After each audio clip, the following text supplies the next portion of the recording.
ऊधम सिंह नगर में G20 के समय पहले रामलोहिया मार्केट के व्यापारियों को उजाड़ दिया गया। वो अब तक धरना प्रदर्शन कर रहे हैं और अपनी दुकानों को पाने के लिए न जाने क्या क्या कर रहे हैं। अब आपको बताते हैं कि नया सिलसिला चालू हो चुका है, जहां दरिया नगर में बसे 5 मकानों को ध्वस्तीकरण कर दिया गया है। उनके परिवार बेघर हो चुके हैं। वहीं इस मामले पर विधायक कह रहे हैं कि अपनी जमीन रोडवेज नाप ले, उसके अलावा अगर किसी पे हाथ रखा तो अच्छा नहीं होगा। आज विधायक का पारा 7वें आसमान पर पहुंच गया, लेकिन कल विधायक और उनके भाजपा के कार्यकर्ता और भाजपा के नेता गायब थे जब जेसीबी चल रही थी। और आज तस्वीरें देखने को मिली कि सुबह तड़के सब भाजपा के नेता मौके पर पहुंच गए और पीड़ितों का दुखड़ा जानने लगे। लेकिन दुखड़ा जानने से कुछ नहीं होगा, पुनर्वास का क्या होगा। इसे तोड़ने से पहले पुनर्वास के बारे में आवाज उठानी चाहिए थी, लेकिन अब विधायक कह रहे हैं कि पुनर्वास के बारे में कहा जाएगा।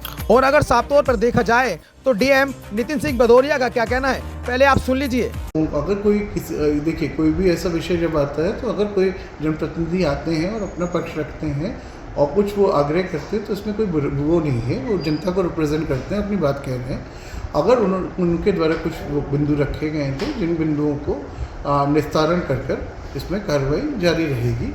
और अगर कोई और भी बिंदु आता है तो उसको हम लोगों को क्लियर करना हमारी जिम्मेदारी भी है। लेकिन इसमें पूरी कागजी कार्रवाई पूरी हो चुकी है, नोटिस ऑलरेडी जारी हो चुके हैं और कल 5 मकानों का ध्वस्तीकरण किया जा चुका है। तो आगे भी सर ये जारी रहेगा? आपको मैंने ऑलरेडी बता दिया है, इस चीज़ के बारे में स्पष्ट कर दिया गया है कि इसमें कार्रवाई को रोका नहीं जा रहा है कहीं पे भी। जो भी आप पूछ रहे हैं, आप काफ़ी जो भी आप वो करना चाह रहे हैं, आप वहाँ पे जाएं, मौके पे आपको स्थल पे कुछ ना कुछ काम होता हुआ दिखेगा। ऑलरेडी वहाँ पे हमारी टीम मौजूद है।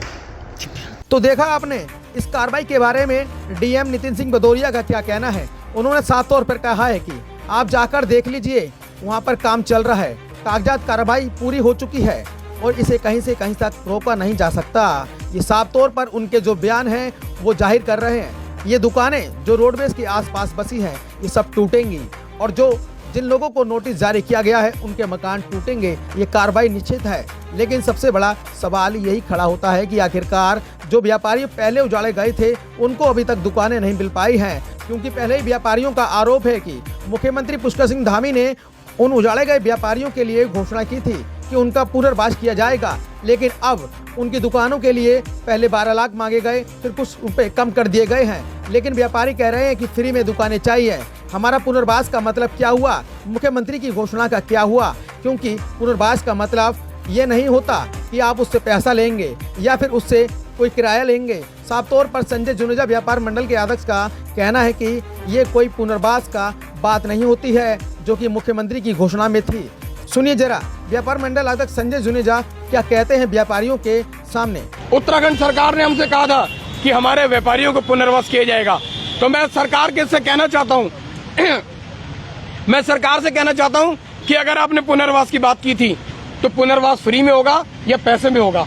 क्या पहाड़ में कभी भी आपने देखा होगा किसी भी तरह की दिक्कत आती है, कोई लैंडस्लाइड होती है, कोई आपदा आती है, तो क्या पैसे लेके उनको कोई पुनर्वास किया जाता है? क्या कभी नहीं किया था। पुनर्वास का मतलब होता है इनको दोबारा से विकसित करना। आज 2 साल हो गए, दोबारा आज हमारी बात को सुनने तैयार नहीं है। आज हमें वेंडिंग जोन में दुकानें मिल रही हैं, वेंडिंग जोन के अंदर 6 लाख रुपए और 8 लाख रुपए दुकानें मांगी जा रही हैं। हमारे इन दुकानदारों से मांगी जा रही हैं जो दुकानदार 2 साल से बेरोजगार हैं। तो सुना आपने व्यापार मंडल अध्यक्ष संजय जुनेजा ने क्या कुछ कहा, लेकिन वो कार्रवाई और ये कार्रवाई कहीं ना कहीं 2 साल पहले की याद दिला देती है। जब तक ये कमेटी आपकी इस चीज को स्पष्ट ना कर दे कि आपकी 4.5 एकड़ जमीन का ये हिस्सा, ठीक है ना, सवा हिस्सा। अब राणा जी इस बात को समझ लो, तुम मेरा नेचर जानते हो, इस 4.25 एकड़ इस बात को तुम जानते हो। अगर मैंने कह दिया तो फिर मैंने कह दिया, ये बात ध्यान रखना। किसी तरीके से ये मत करना कि विधायक जी अब चले गए, शाम को जेसीबी बुला लूं, सुबह जेसीबी बुला लूं। अगर कोई ऐसा काम करने की बात तो फिर मैं सामने खड़ा हूँ, तो पर मुझे भुगतना पड़ेगा तुम्हें। तो मेरा फिर गुस्सा बड़ा खतरनाक है, ठीक नहीं। देखने वाली बात यही रहेगी, क्या विधायक शिव अरोड़ा टूटे गए मकान स्वामियों को कुछ मुआवजा या फिर उनका पुनर्वास करा पाएंगे या नहीं। अब इन दुकानों पर खतरा मंडराने लगा है। इनकी रोजी रोटी का सवाल है। इनका घर इन्हीं दुकानों से चलता है, लेकिन इनकी दुकानें टूटी तो इनका क्या होगा?